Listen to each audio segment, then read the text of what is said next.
Good news on the International 350 project. Looks like I'm finally going to be able to move forward now with reassembly.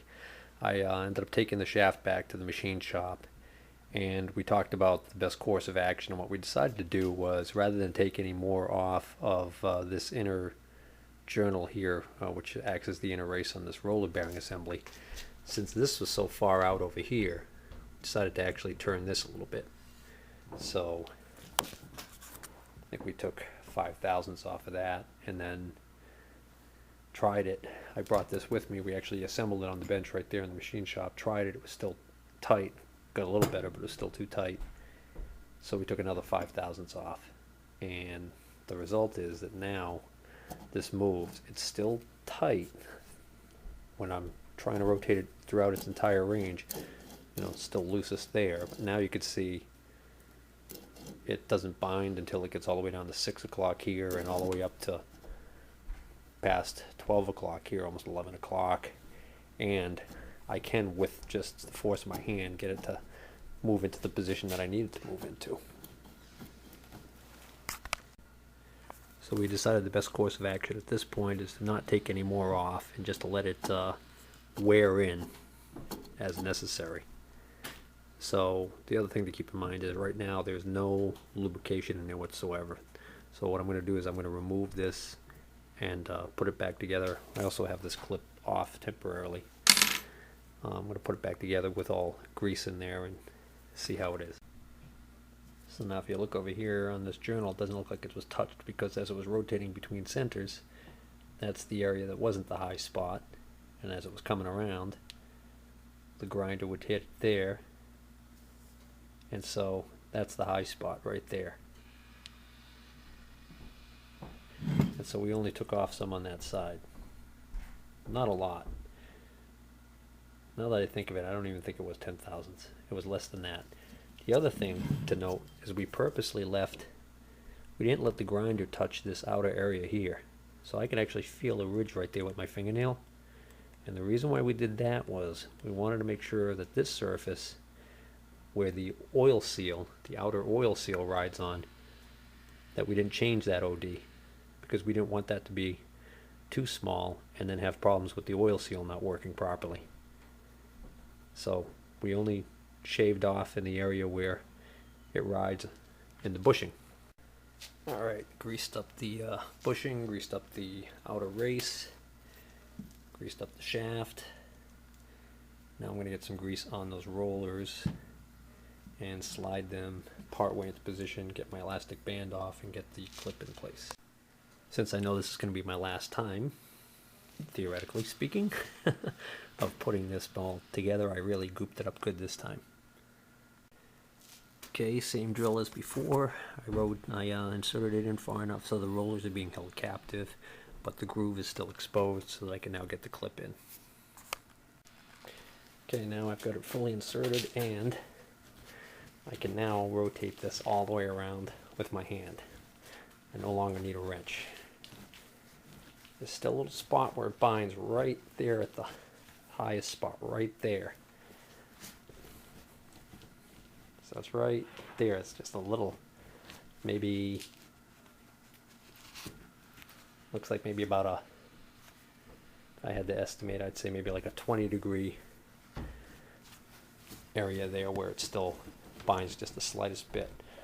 That's also going to correspond with when the wheels are pointed straight ahead. So it'll be interesting to see how that works out when I'm doing my gear lash adjustment or tests. Well, that's going to have to work, because I'm not going to do anything more to that shaft. Now I'm going to have to work on getting that bushing pressed out and the new bushing and seal put in on the other half of the housing, which, as those of you who have looked at the earlier videos know, is welded down to the tractor, and that's why I can't assemble the entire steering box here on the bench top, which I would love to be able to do, but I can't. Well, it's December 2nd, and it's a very unusual day. It's temps in the 40s, it's 10 o'clock in the morning, and we have fog. and there was snow cover on the ground yesterday, and it has all but melted. There's just a few little patches here and there. But anyways, wanted to get back to the steering gear on the International 350. One of the main reasons I wanted to get the steering gear back in there is because I want to get the hydraulic lines hooked back up so I could start this engine, because this engine hasn't been started since, I don't know, was it fall or even late summer? And you know, this engine was all locked up pretty bad from sitting, and I'd like to get it running again one more time before it's put to sleep for the winter for good. Bad choice of words, I don't mean for good, but anyways, so that being said, I think I did do the coolant on this, right? Must have. Hope so, because we've had freezing temperatures since then. Well, it is low. I better check into that too while I'm at it, because I just did the coolant on the Oliver 770, and the reason why I did it on there was because I wanted to make sure I didn't run into any problems with freezing, breaking anything. And I think I kind of forgot about this one. I drained the Yelm Earthmasters system completely because I don't want to bother putting coolant in that, considering I'm not really going to be doing anything with that other than a parts machine. But this one, Alright, well, we'll worry about that later. Right now, let's look at the steering gear. Alright, here's how it looks. Had it covered up, but still, you know, through oxidation, we've got some corrosion in there. And actually, it looks like a little bit of water did manage to get into that bottom area there. I can see it sitting on a cup. There's this nasty, nasty grease. It's almost become the consistency of earwax in there. Gonna have to clean all that out. But the problem with this is that this pedestal right here is supposed to be able to be removed from the tractor so that this whole thing can be worked on the bench and then installed as an assembly. And in my particular case, somebody in their infinite wisdom, if you want to call it that, welded this whole area right here down to the tractor. So this is, oh, that's interesting. Gurgle gurgle. Anyways, this whole thing is welded down to the actual top of the tractor. So that's going to be a whole issue to get that off that I don't want to deal with. So what I'm going to do is I'm going to try and get this bushing out without taking it off the tractor. So first thing I got to do is take the seal off, the outer seal. Now, I'm replacing the seal, so I don't really care about if I damage the seal as long as I don't do a number on the bore. So basically I'm going to just pry it out. Well, this seal's being real stubborn. You can see I tried to pry there and it just kind of popped out that area there. So now I've gone and gotten a small crowbar. I'm going to see if I can't jam this in there to get a little bit more prying leverage and get this seal out. Couldn't get in there with that crowbar, so I just tapped into the edge here with this thin blade screwdriver and was able to crush the corner down. And once you do that, that changes the OD of that seal, so then it's pretty easy to pop it out that way. You just want to be careful when I'm doing that, because I don't want to scratch up and damage the bore that the seal is pressed into. So, alright, so now I get the seal out. In other words, I don't want to be scratching up this area right here. And then, now, next big trick is going to be getting the old bushing out, because I can't put this in the shop press since it's still on the track. So I've got the arbor. I can, of course, the big problem is the frame on the loader here is in the way. So I can't get much of a bang for my buck from this direction. Let's see if I tap it gently, if it'll move. Well, great thing about that bushing is apparently it's a light press fit. As you may have recalled, on the original bushings, there's a slot actually cut in the bushing, which gives it a little bit of relief. So I can actually just tap with the side of my ball peen hammer here, and can actually see it moving. So that'll work.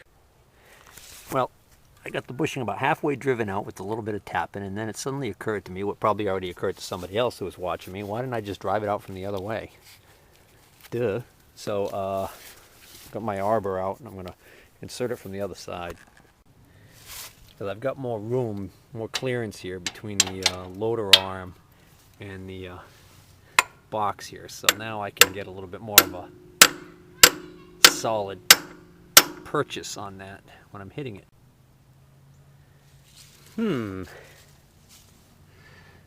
Inserted the arbor in there and realized, well, I'll tell you, I didn't have enough coffee this morning or something, because there's 2 bushings in there. There's a bushing here, and there's an inboard bushing.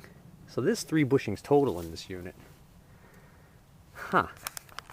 Well, the only way I can see getting those bushings out is either driving this bushing all the way in till it contacts this bushing and pushes this bushing back out, or vice versa from this way. And since this way I'm having that whole issue there, see that bushing I moved in about 1 inch, and it hasn't moved out at all.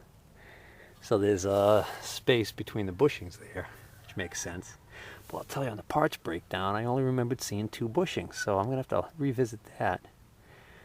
I've got bushings on sale on eBay, for sale on eBay, I should say, and I'm selling them. I've got a couple of them so that somebody might be able to do a rebuild on theirs. And it occurs to me that I'm going to need to use one of those myself, so I better update that listing. Okay, I've driven that in pretty far now, and I can tell just by the sound that I have reached where bushing number 1's hitting bushing number 2. Either that or my arbor has bottomed out. Oh, my arbor bottomed out, okay. So when I was tapping, I was actually hitting here. That's why the change. So maybe I didn't bottom out. Maybe I didn't hit the other bushing yet. So I'm gonna have to get a drift on there to be able to push it in further.